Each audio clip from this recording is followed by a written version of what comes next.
Hi, and welcome to the Sunday Lunch Project Manager podcast for Sunday, the 9th of January 2022.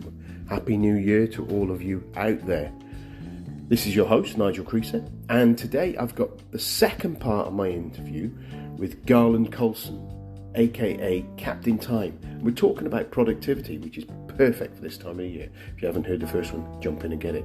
Speak to you soon.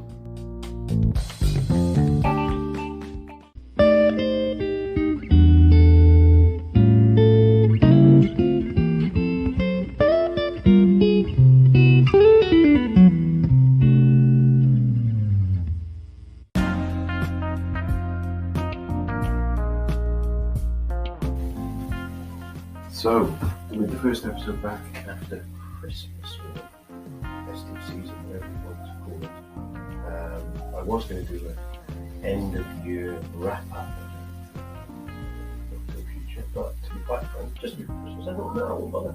I'm going to have a rest, which has been a topic that I kind of focused on when you look at myself and thinking I should rest more, active rest rather than lots of things around that. So, my laptop was not even, I think once I logged onto my laptop in my office over the Christmas period. I hope you managed to get as good a break. And I thought this week we've got time to chat about stuff like that. And I thought I'd just wrap up some of the things that happened in the podcast last year and what happened in my sort of personal stuff as well. Sometimes feels a bit self-indulgent to do it, and if it is, I apologise. But maybe that's whether you're interested or not, you're going to hear it. Or you can fast forward. So, I had a run of a back of the year from the podcast from Spotify. It doesn't cover all of it. Actually, Spotify is one of the main ones for listening, my listeners. But their little report told me I've got 101% more followers. I don't know how many that is in Spotify. Increased listeners, increased hours listened as well. Well, a few listeners who are actually, this podcast is the one that you listen to the most, so that's great. Although we'll say there are some fantastic podcasts out there as well. But don't stop listening to mine. And in summary, I produced 893 minutes of content over 19 episodes. Through the year, and just as a recap of the people that I had on the call on the podcast, Steve Palmer, beginning of the year, kicked it off with us, and Andy Lowe in January. Then we had Ramon Drulings in February, Sarah M. Hogan, who I blame you, Sarah, for my latest book, and thank you at the same time. John Quigley in April, and then May with a double hit of Gerald Leonard and Liz Hobbs. Through to Shalina Somani in June. In Rick, in July we had Rick and Jim.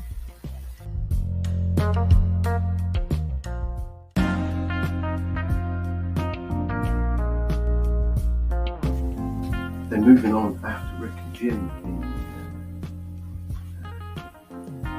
July, we had Spring Events in September.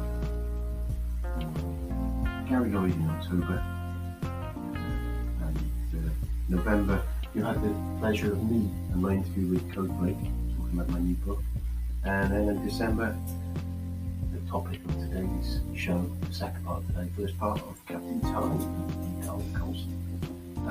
Do you know what? When I go back and look back at these guys, they're a fantastic group of people.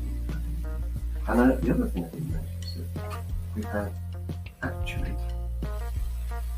listeners from all over the world, and we picked up two new ones. Well, I don't know if it's more than you, but two from Kenya and Singapore, which welcome to anyone who's from Kenya and Singapore. It's great to see that we're reaching out to other areas.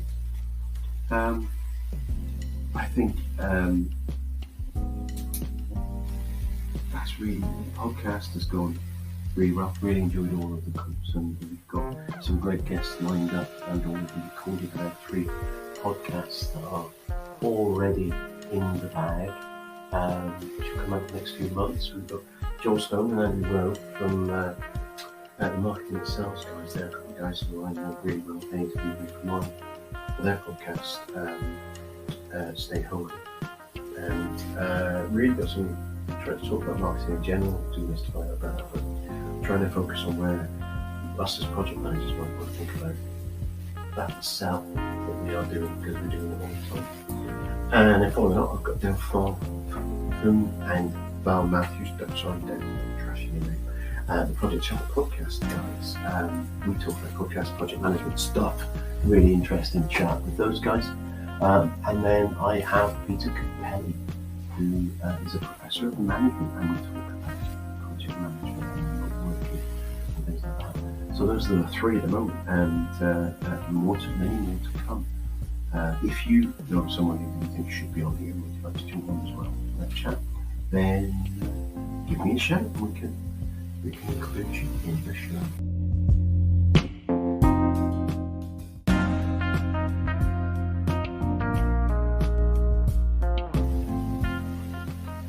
On a personal note, if I look back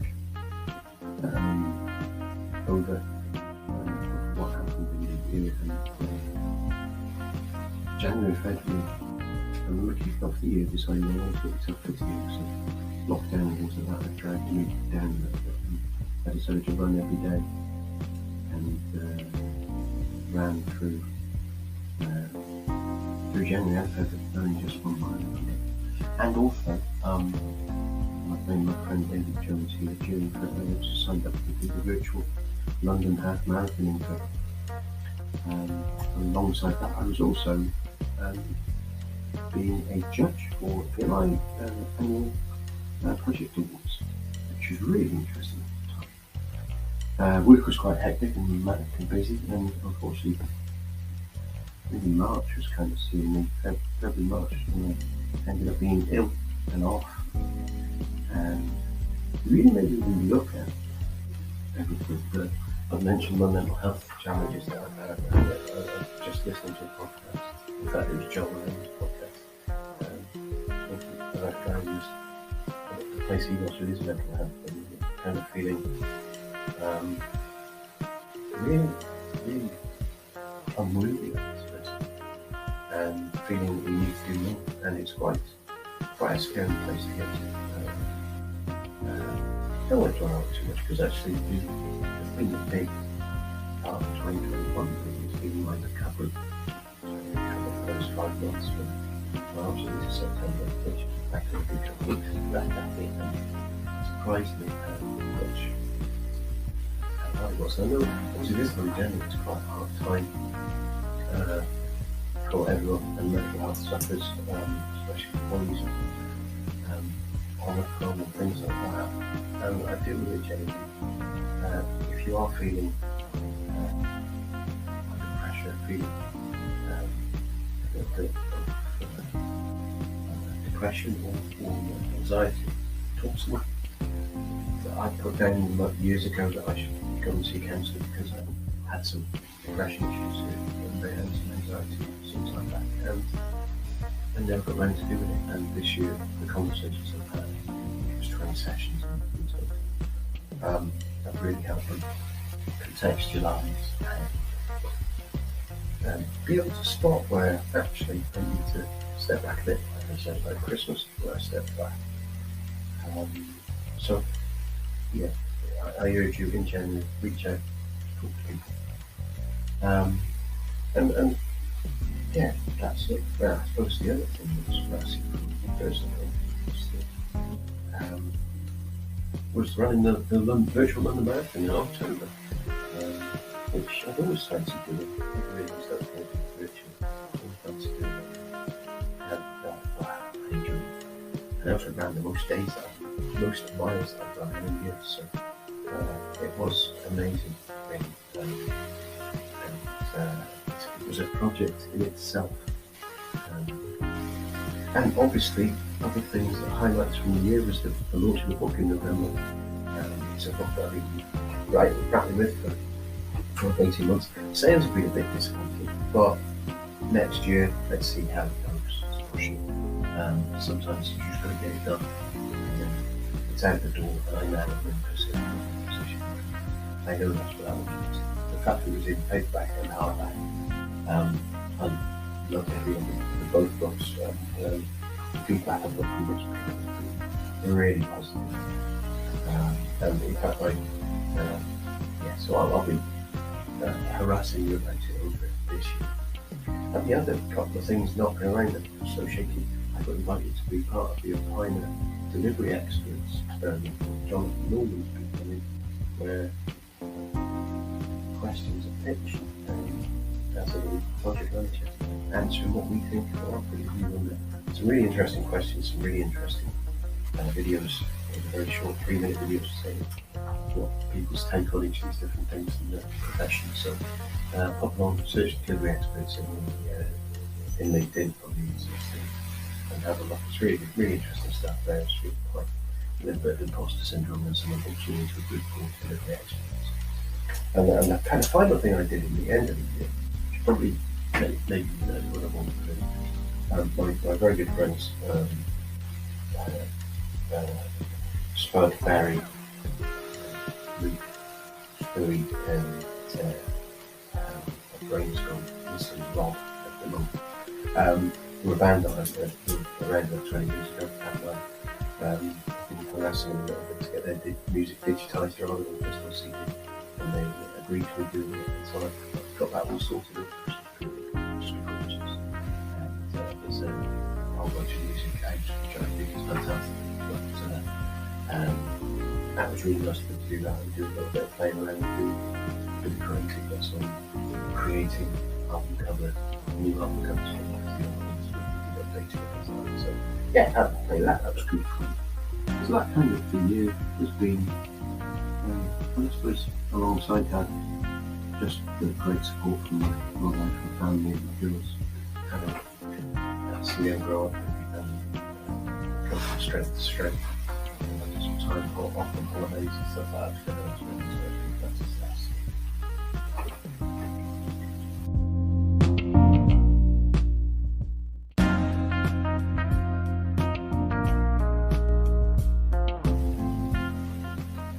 On a personal note, if I look back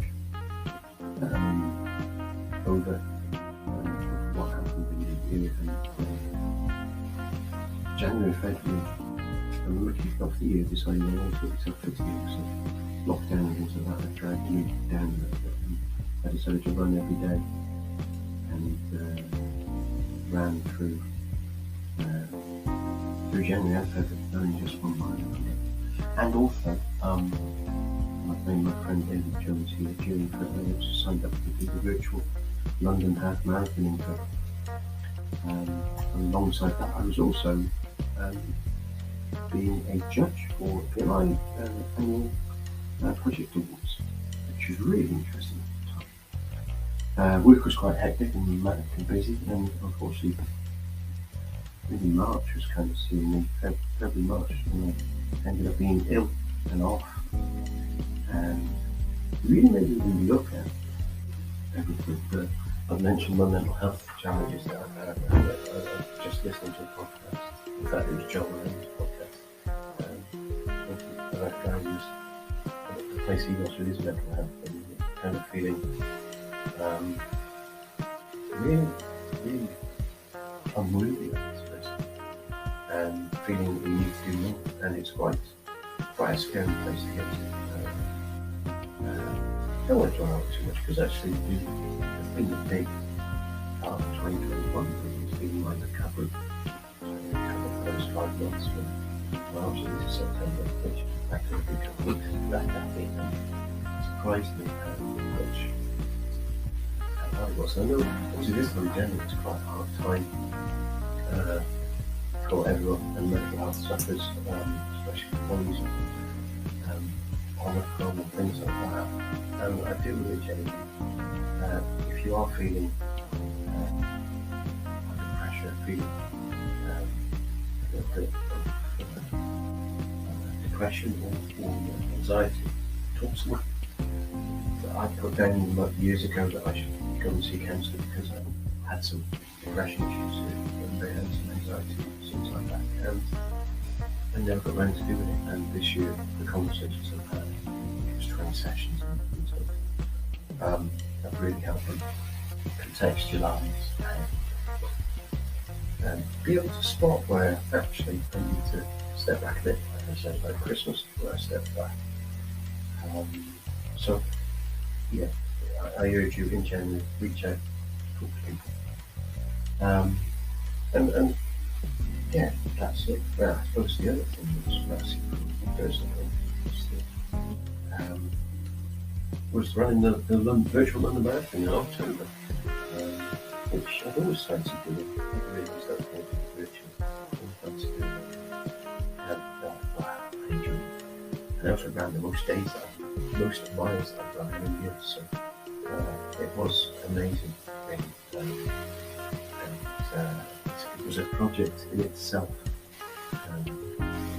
And obviously, other things that highlights from the year was the launch of the book in November. It's a book that I've been writing with for 12, 18 months. Sales have been a bit disappointing, but next year, let's see how it goes. It's pushing. Sometimes you just got to get it done. And then it's out the door, and I'm out of the position.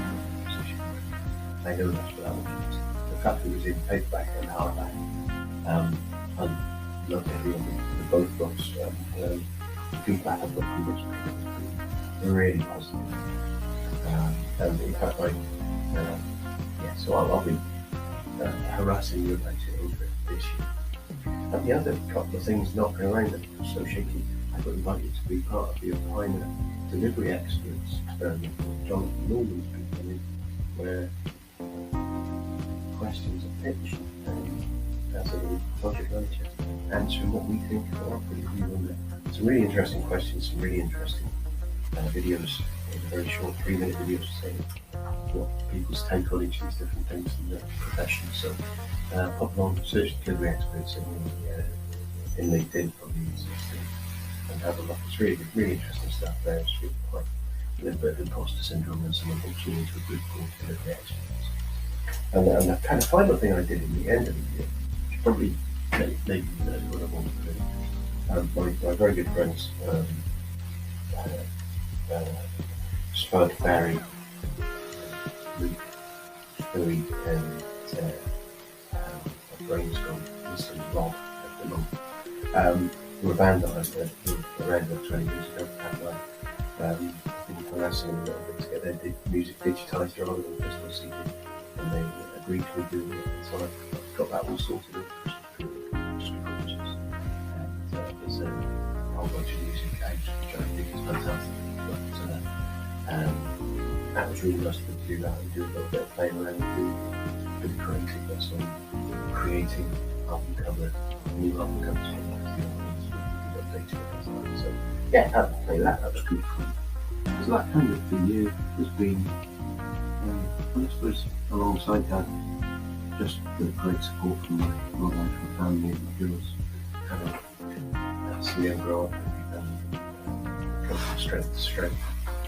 Some time off on holidays and stuff like that. That's a success.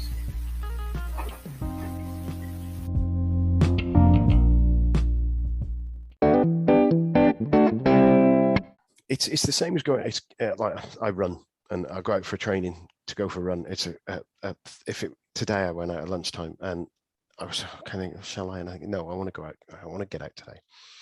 And I went out and it was quite tough and the wind was blowing and stuff like that. But I went and did it. By the end, I was kind of okay. Yeah. Yes. You kind of got through it felt good, you know, and and I do that as well. I exercise. I go for a walk every day at lunch, and I usually do an hour of exercise in the evenings as well. And once you get into it, you feel good, and then you're happy you did it. But you come up with all these excuses. Oh, I'm not feeling well. Maybe my big toe has a little bit of a twinge in it. You know, there's some reason not to do it, or you know, I'm not tired. I had a long day. No, do it anyway. You'll feel better. Yeah. So. Yeah, and I think you're right with all of these things. Is getting started is the hardest, is the biggest barrier, isn't it? And then it comes down. And I think it comes down to decisions too. Like one of the benefits of the way that I work, because I've already started with the outcomes and the step-by-step plans and the time blocks, I never have to decide what to do next because, oh, it's marketing time. Here's my next 3 top marketing things I have to do. Oh, it's content development time. Here's the next 3 videos I'm going to be working on creating. Oh, it's product creation time. Well, here's the next 3 tasks with creating that product. So I never have to think about those things because they're already pre-planned. And so for most of us, most people come in the morning, well, what should I work on first? And then they kind of scatter. Might be 20 minutes later, they haven't really fully engaged with anything. Yeah. And I think a lot of us, I schedule work like you do there in your calendar, and remembering to schedule work in your calendar thing. The email thing I do slightly different. A technique that I picked up on was I do it 3 times a day, but only for half an hour. Yeah. And I'll just hit through it, and I'll go, right, deal with. Right. I can't deal with that now. I'll schedule that in my diary. Right. So I schedule it. I have a block in my diaries where I've got focus time, or I've got dealing with finance, say, or emails or whatever, and I'll just throw those into that block, and I'll put them all in my diary using Outlook's tools to put an appointment with it attached to it. And then just at that time, I go and do that work, and I've got my list of tasks there in my calendar. Just bang, first email, deal with. All right, I've got a bit longer with that. Whereas, as you say, with some of the other stuff, and it does mean that you can hammer through that email list and either have actioned it or scheduled it, deleted it, or whatever. And it works so well, I find, doing it that way, because it just the number of times you keep stuff in your inbox going, oh, I'll do that later, and I've got it there. But if you get it out of your inbox, because it doesn't need to be in your inbox, right. It uses CPU next time you look in your inbox, doesn't it? It's kind of, you go in there going, oh, I've got to do that. But actually, once you've moved it into your diary, well, it's in your diary there. It's that getting things done concept, isn't it? Once you've put it in your diary, well, your brain doesn't need to think about it anymore. Once you've put it in the right place. Back in the old days of paper, hopefully we're all in a paperless office now, right? But back in the old days of paper, studies had proven that on average, if you had a piece of paper in your desk, you'd pick it up and look at it 3 times before you dealt with it. So it was just, you're shuffling through it. But the same thing happens with emails. How many times you look at that email before you deal with it. And then when you finally deal with it, maybe it only took you 5 minutes, and you go, well, why did I let that sit there for ages? I mean, I come to inbox 0 every day. My inbox is 0. Because, as you say, if it needs to be scheduled, it goes into my task program. If it needs deeper work than a quick answer, once I've answered it, it's archived. It comes out of there. And I see people with 10,000 emails in their inbox, and I go, how do you ever find anything? And search can find anything, so it doesn't need to be in your inbox. You can archive. And I don't file little bits either. You don't need to be creating exhaustive structures of folders and subfolders to put the emails in, because you can search. Yeah, and I have say I've got certain projects or certain engagements that I'm in, I'll put things in there, and I might have a few things underneath those, but that's as deep as I will go with it. The thing that, and again, I talk about it, is about copied emails. It was my first big bugbear, and the first thing that I say to people is that if you want to improve your time and how much you've got there, is stop reading emails, basically. So emails that you're copied on, you don't read them. Yes. You take them. I put a rule on Outlook. It moves them into my copied folder, and it marks them as read. Yeah. Now, occasionally, people have sent me stuff that they wanted me to read, but they shouldn't have copied me. No. No, you should be the primary person in the to section. And too many people hit reply all, and not everybody needs to see every little comment. That's why I do it. That's why I do it. And I remember the first time I did it, it was scary, because I didn't look in that box until the end of the day, and there was like 20, 30 emails all on the same topic, and I'm thinking, oh God, what have I missed here? Jumped into the end of it, and it said all done. And I thought, oh, that's okay. Sorted, thanks everyone. And I kind of went back through the emails to see what it was, and I've said before, I kind of maybe polishing my ego a little bit. I thought by the time I got to it, I realized that I would have got involved as soon as I'd seen the email. I would have got involved, and I polished my ego a bit. I might have made it go a bit quicker. I might have made a more elegant solution to whatever they did. But actually, the real situation was I wasn't needed to solve that problem. Right. I was redundant to that piece of conversation. The team did it, and I didn't need to be there. And that probably saved me an hour. And too often I had an hour doing something else. And too often companies send out things FYI for your information that you really don't need to know, and they're guilty of that in meetings too. Too often they bring in a whole bunch of people for a meeting, and then the focus of 3/4 of the meeting is a problem in one department that doesn't affect the rest. So that should have been done at the department meeting, not at a general meeting with, with representatives from all the departments, and everybody else is just sitting there doing nothing, wasting time. And we end up going down rabbit holes, don't you? Oh yeah. Yeah. You could sit there and go, right, that needs that. Right, you two need to talk about it. Good. Go on then. Talk about it later. We'll park that. I heard the concept of the parking lot. I love the parking lot when you got workshops and things like that, where you're going, that's not about this meeting. It needs deeper conversation. It needs you to go away and solve it. Yep. We won't solve it in here where everyone else picks up their phone and starts checking their emails. Yeah. And then losing interest in there. Actually, what we do is get you out the room. You go and do that later. We finish off the meeting. We finish 15 minutes earlier. Yeah. And then everyone can get off and do something more constructive. Oh, and meetings are brutal. I did a training session for a team that worked for a fairly large company. And they said they had 6 meetings a day. And I'm going, how are you doing any work? If you have 6 meetings a day, plus prep time for those meetings, plus any follow-up time from the meetings, 6 meetings, there's no work time left. I mean, that's it, you're done. Like, and they were having meetings because people weren't replying to emails about tasks or wasn't being updated in their task management system. So they were having meetings where everybody would then tell where all the tasks were at, which is a total waste for everybody else not needed for that task. Yeah. So they had really brutally messed up their time system for their team. Yeah, I see with things like that. And I obviously, in my career as a project manager, I've seen it where getting information out of other people in a timely and qualitative manner can be a right pain in the backside. And you end up having, the way I've done it before now, you put those meetings, those kind of conversations in place as a temporary stopgap to coach people in what you want them to do, and make a situation where you can what's the word I'm thinking of here, where you can get the individuals to learn what they need to do. Yeah, it's a trainable moment. Like, so they get better with that, and that makes a lot of sense. And then step back from it. But problem is that we all do it. I've done it, where we set those up and we all get comfortable with those meetings and those conversations, and they stay there.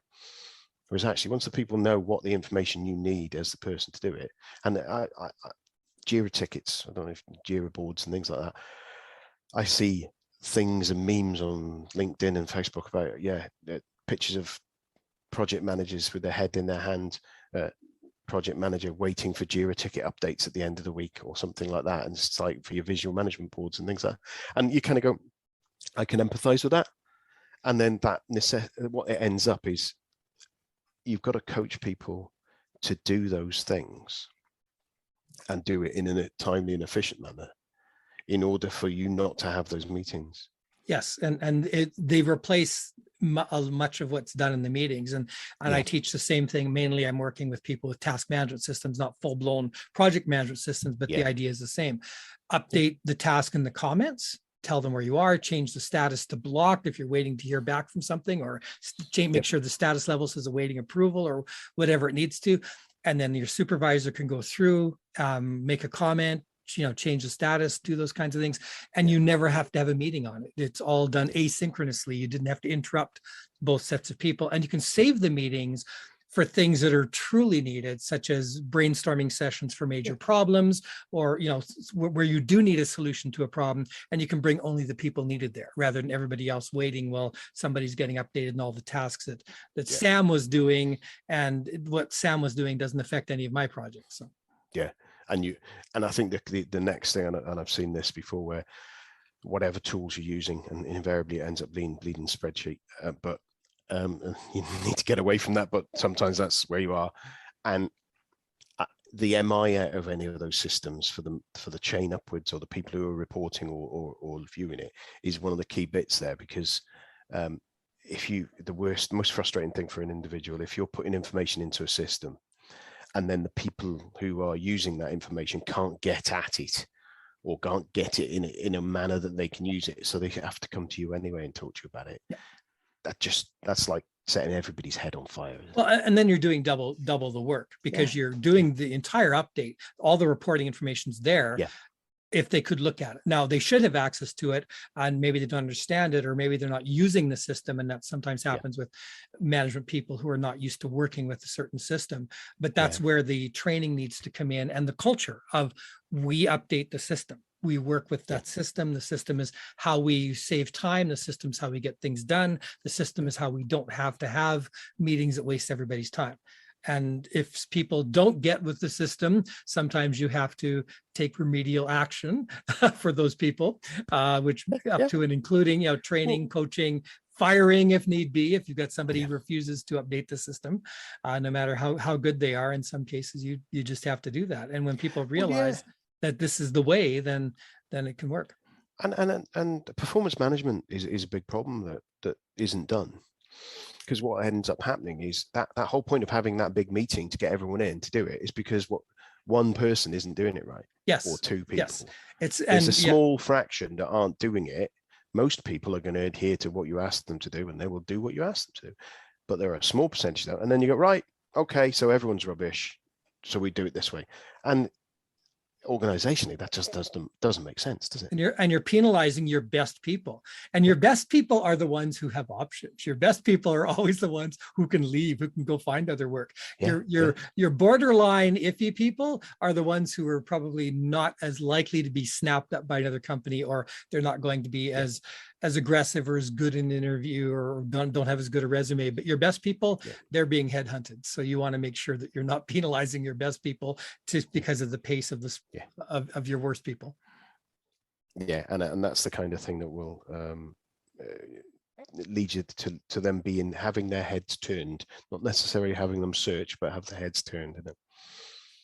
So thinking about project managers, obviously, as all managers' jobs are to some extent, but we as project managers think we have a special part of this, is spinning plates scenario, is that you have multiple priorities. You have at times conflicting to the extreme priorities from different stakeholders, because it's not often that you're setting your own priorities. There's either organizational priorities and it's the stakeholder management side of it, and priorities. How do you advise? I'm guessing that you've worked with project management groups as well and advise them. How do you advise them with dealing with that priority, that difficulty of where do I manage my time with those conflicting priorities? Well, a few different little tricks. One of the first tricks is I often focus on the things I can delegate first instead of the high priority work that I do myself. Because if I get all the delegatable tasks out of the way, then the other people are working for me. They're getting those things done. Then I can work on the important tasks I have. Leverage, yeah. So yes, it's leverage, as you say. So that way, I'm only left with the tasks only I can do. And yes, I have multiple maybe stakeholders, multiple plates. And again, I put that down to time blocking. I have a set block of time for each of my clients, each of the stakeholders I'm working for, each of the projects I'm working for, and I make sure no one project breaks out of that block into the other one. So I get as much done as I can in each one and move through them. I have another trick I do when I'm way behind, or if I was sick, or if I just got back from holidays, and I call it the carousel technique. And that is, I hit each project for 15 minutes each and get like the worst thing I can, or the most delegatable thing out. And that way I've touched every project at least, so I know what's going on. And then I can, after that, invest the more of the Pomodoros, or more of the 30-minute or 1 hour blocks after that. But that's a technique just for, you just got back from holidays, you need to touch all your projects, 15 minutes on each one, just to see where things are at. So that's a couple things, but the time blocking is the big one. And delegating first is a technique most people forget, because some of your other staff are waiting for work. And yes, what you're working on is really important, but if they're all waiting for work, then you're wasting their time and you're wasting your company's money, because you're paying people that can't get the work done. And then if you get them their work late, then the project's late, and you've held everybody else up. Yeah, and it's something I've always is we are stewards of our organization's funds, and actually quite often some people worry about what other people are doing, in the team and make sure and spend a lot of time making sure the team got work, etc. But don't look at themselves and look about whether they're using the time that they have in the most productive way for the organization. So that leverage comment I made before is where I come from, is that if you've got a team of 20 people, making sure that team of 20 people are being the most efficient they can be is probably a priority for you.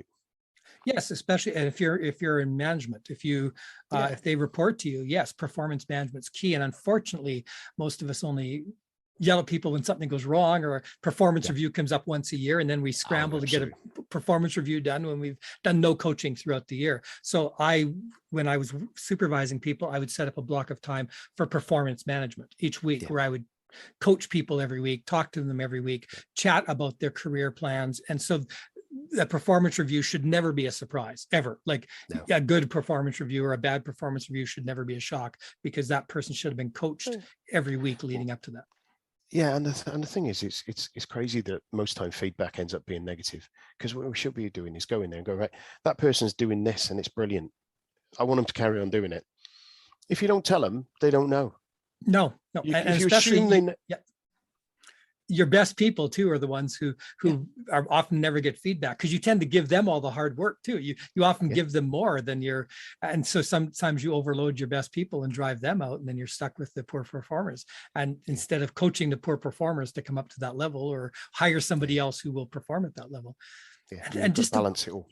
And just happy words, as you say, a little bit of praise publicly and criticize privately is, of course, always the key thing too. Is catch people doing something good and rave about it. Tell them about it. And so the thing I heard was always to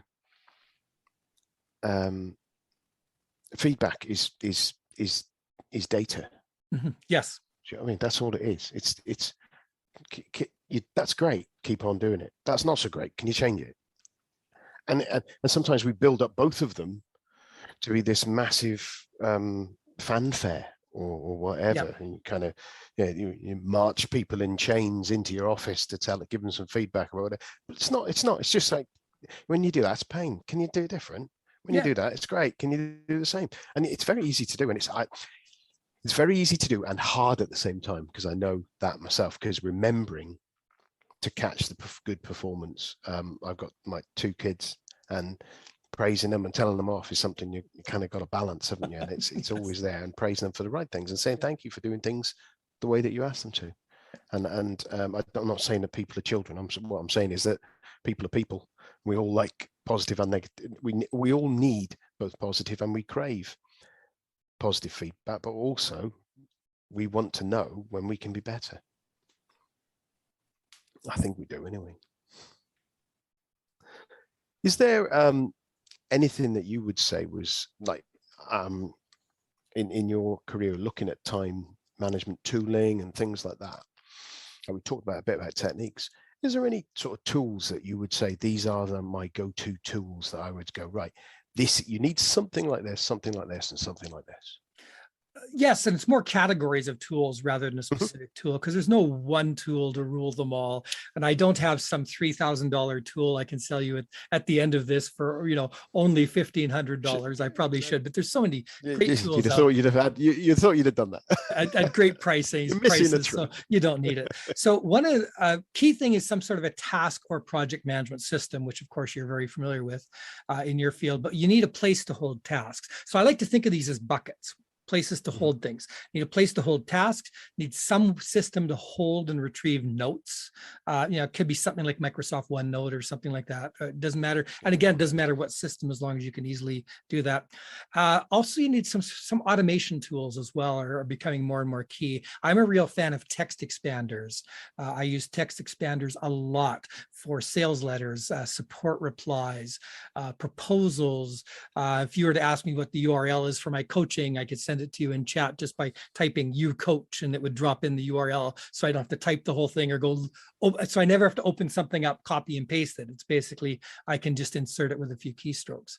So these kinds of tools are key. A calendar, good calendar, of course, is key. Something like Google Calendar or Outlook, or doesn't matter what you use, and the ability to integrate them somewhat, like the booking we did for this session automatically booked through one system, but it also booked into my Google Calendar. It also created the Zoom link. So I didn't have to do any of that. So there's no manual stuff here. We just booked it and then got together. So it made it. And there's quite a lot of free stuff to do that out there as well. Oh yeah, tons. So you don't need to be paying a lot for this stuff either, which is great. So yeah, I'm all about the tools, but I never push people into any one tool because people have different learning styles as well. So someone who's very visual, like a Kanban system like Trello.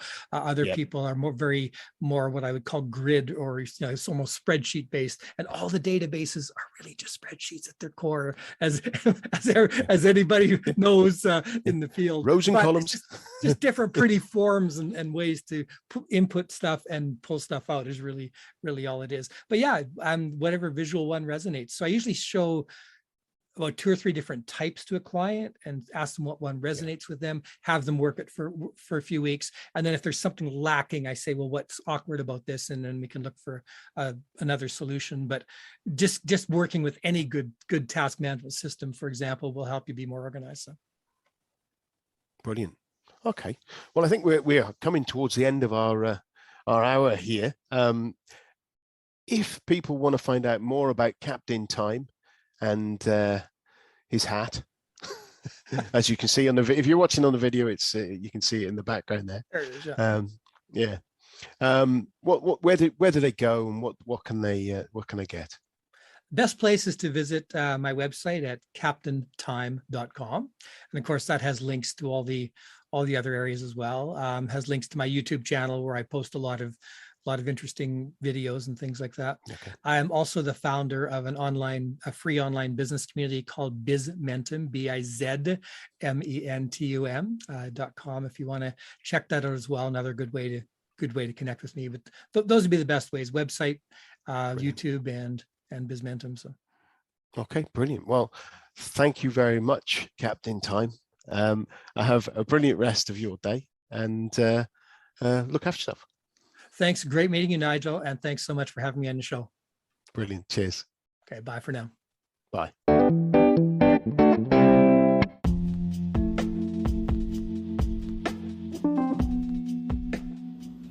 Thanks to Garland for his time. I hope that you all found that, no pun intended, by the way, by that time. I hope you all found that a fantastic second part to the interview. You can listen to the first part if you missed it. Grab it from the podcast list, and that's it really. So thank you very much, and have a good rest of 2022, a productive one.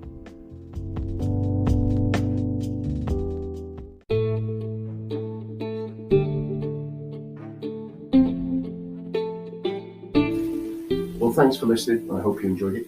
If you did, if you can share and like it on social media with all your colleagues and friends, I would be delighted with that.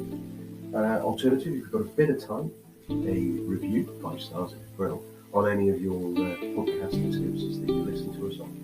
If you feel like throwing some money towards us, the easiest way is to grab one of the copy of my books, available on Amazon.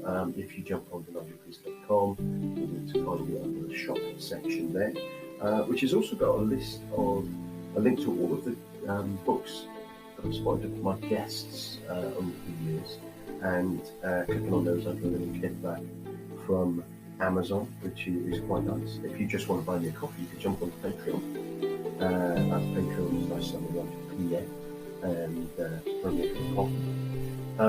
If you want to get in touch, the quickest way is really through any of the social medias, or just send idiot@nigelpriest.com, or whatever you like at nigelpriest.com. But I'm around on LinkedIn. I'm on Instagram, Facebook, Twitter, all the handles pretty much of Sunday Lunch PM. So get in touch, let me know what you think, let me know what you'd like to see on the show, here on the show, who you'd like to get in touch with. But more importantly, come back next time. listen to the next interview. Thanks. Look after yourself. Bye. Well, it's goodbye from me, Nigel Creaser, and it's goodbye from him, the Sunday Lunch PM. Goodbye.